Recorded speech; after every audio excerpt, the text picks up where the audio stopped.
Governor's program. Yes.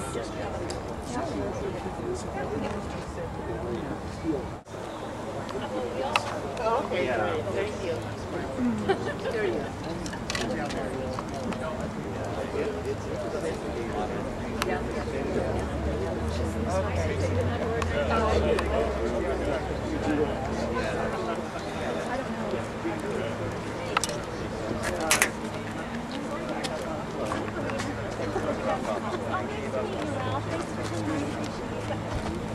Laura. Hey, big guy. Good.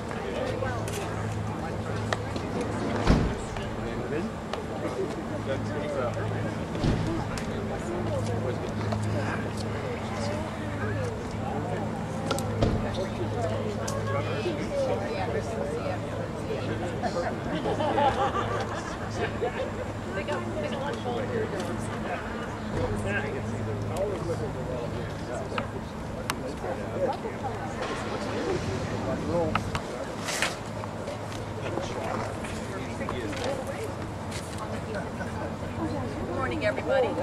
Thanks all for coming. If I can, I'd like to introduce some folks who are physically up here with me and some other ones who have joined as well. Obviously, our Insurance Commissioner, Mike Kreigler. Dwayne Thurman is here on behalf of Steve Hill from the Healthcare Authority. Doug Porter is here, the State Medicare Director. Cheryl Reed is here from AARP.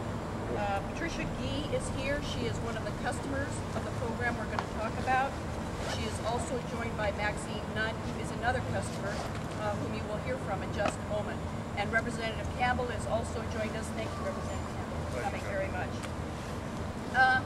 About 15 months ago now, Washington State partnered with Oregon on what was really historical. It had never been done around the country before, to offer affordable prescription medication to the people of our respective states.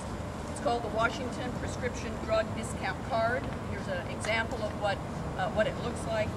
Anyway, the purpose of which was to say to our consumers in the state, if you cannot afford, do not have the resources, and do not have insurance for prescription medication, then we want to offer you something literally at no cost to you to join, and with virtually no criteria to join, other than you simply need help to be able to afford your prescription medication.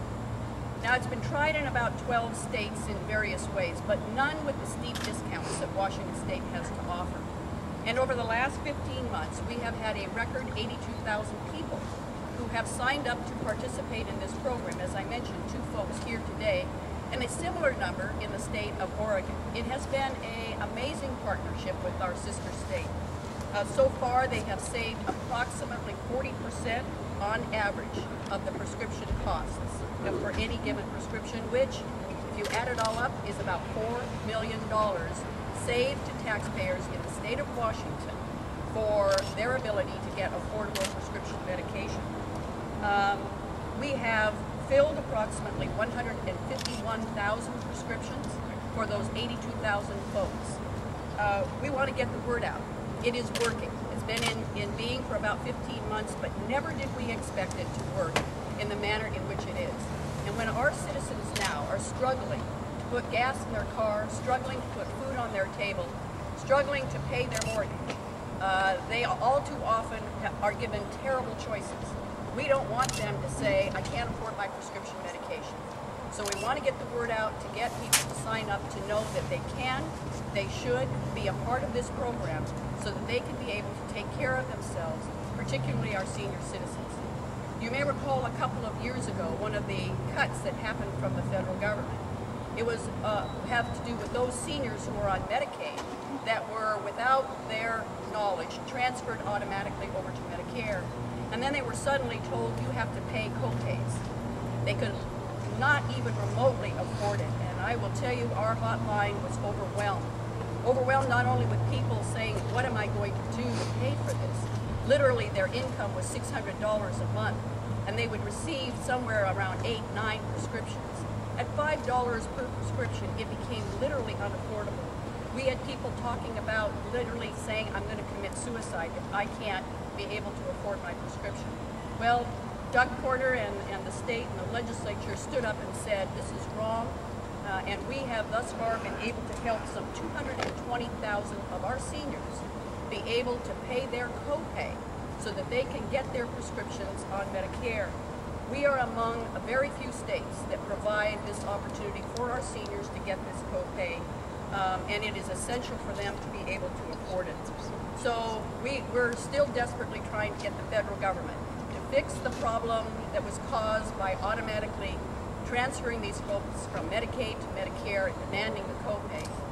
No relief yet, but we stand firm that those over 220,000 folks are absolutely deserving of affordable prescription medication. So I'm very proud of what we're trying to do in our state. We're by no means done. We have more to do.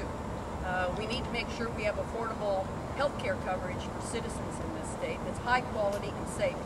But meanwhile, the essentials of Medicaid, Medicare, and private prescription medication needs to be available, and particularly to our senior citizens.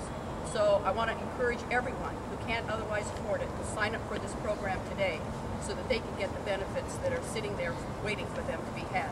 With that, it's my pleasure to introduce our Commissioner, Mike Gregoire.